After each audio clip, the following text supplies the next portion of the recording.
Ce qui était une disparition vieille de plus de 30 ans s'est transformé en féminicide.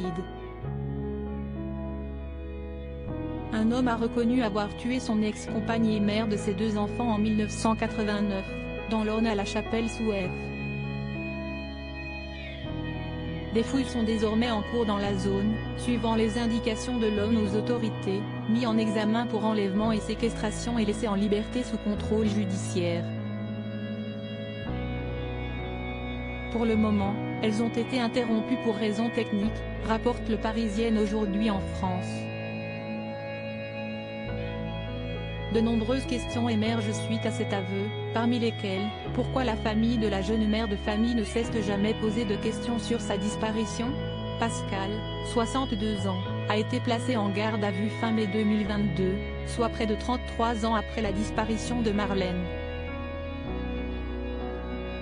Il a avoué avoir tué son ancienne compagne, alors âgée de 22 ou 23 ans, par étranglement à l'aide du fil de l'appareil téléphonique du domicile familial de La Chapelle-sous-Eve. Ces révélations ont été déclenchées en premier lieu par les interrogations de sa fille Victoria. En grandissant, elle a remis en cause la version officielle selon laquelle leur mère l'aurait abandonnée avec son frère pour refaire sa vie avec un autre.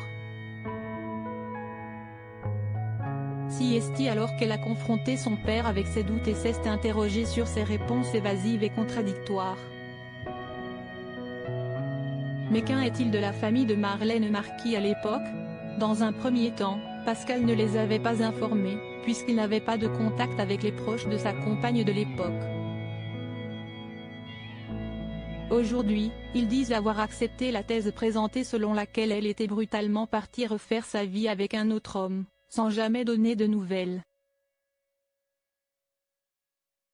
On nous disait que toute personne adulte était libre de disparaître si elle le voulait et tout le monde dans la famille avait accepté cette idée, indique l'un d'eux. Une théorie qui n'a pas suffi à Victoria, sa fille. Elle a signalé alors la disparition de sa mère en 2021 et les gendarmes ont alors remarqué qu'il n'y avait plus aucune trace administrative ou autre de Marlène depuis plus de 30 ans, de quoi mettre en doute une disparition volontaire. Le 27 avril 2022, une information judiciaire est ouverte pour enlèvement et séquestration. Une manière de contourner le problème de prescription des faits en cas d'homicide fixé à 30 ans, précise Le Parisien aujourd'hui en France.